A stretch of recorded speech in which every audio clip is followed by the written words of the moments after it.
and welcome to the next section in this web development career path. This one is called the box model, and let's see how many different modules we have here in this section.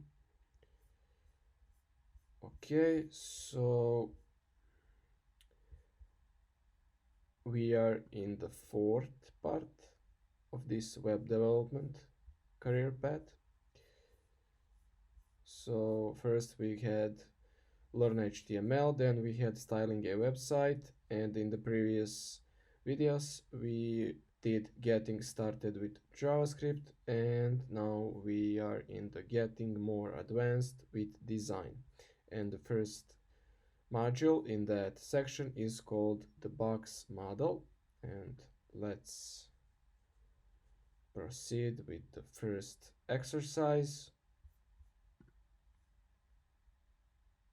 Get back to the first one. Okay, so introduction to the box model. Browsers load HTML elements with default position values. This often leads to an unexpected and unwanted user experience while limiting the views you can create. In this lesson, you will learn about the box model, an important concept to understand how elements are positioned and displayed on a website. If you have used HTML and CSS, you have unknowingly seen aspects of the box model. For example, if you have set the background color of an element, you may have noticed that the color was applied not only to the area directly behind the element, but also to the area to the right of the element. Also, if you have aligned text, you know it is aligned relative to something. What's that something? All elements on a web page are interpreted by the browser as living inside of a box. This is what is meant by the box model. For example, when you change the background color of an element, you change the background color of its entire box.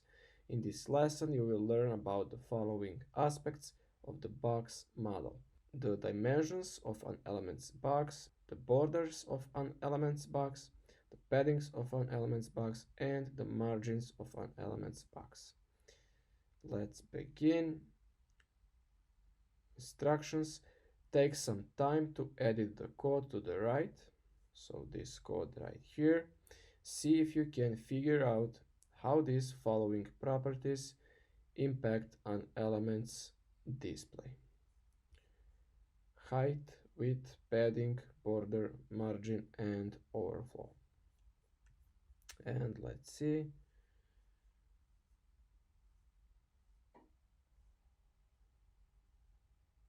Okay. Let's try with the height property first.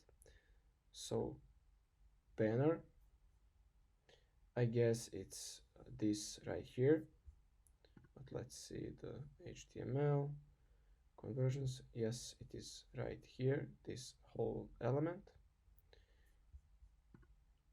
and it has the height of 700 pixels, and let's set it to 500 pixels,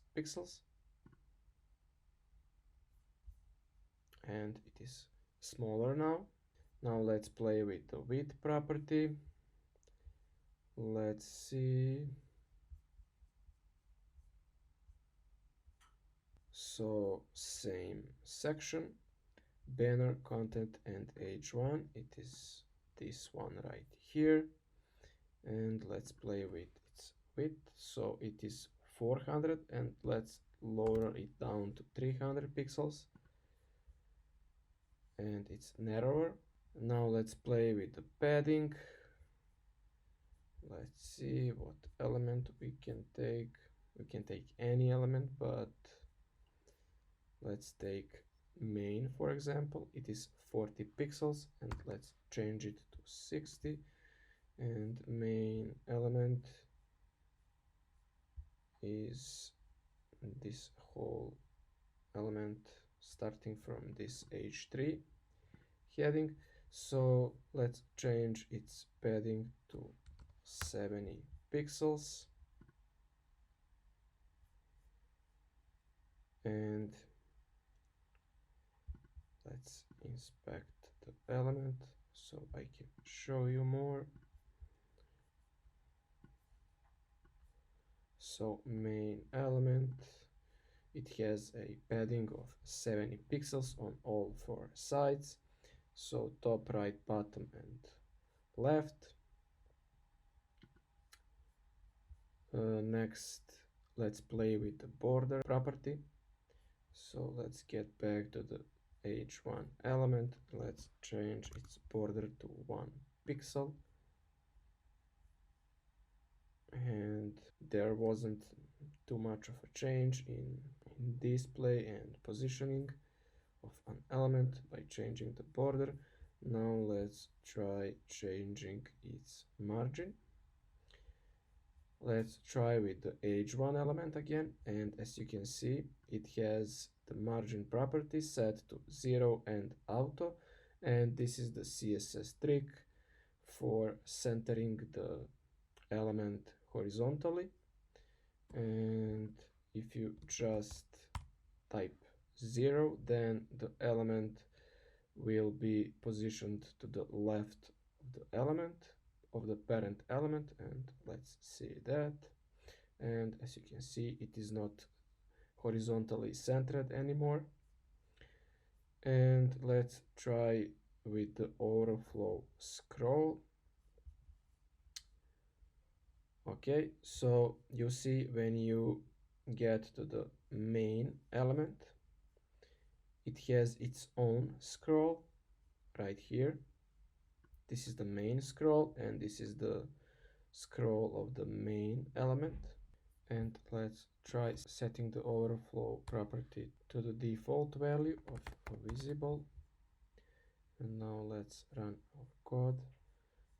And as you can see, it doesn't have the right scrolling bar, and it has the height property set to 1000 pixels, and that's why I think that's why we got this element. Let me see, this share element overflowing the main element. And let's change it back to scroll.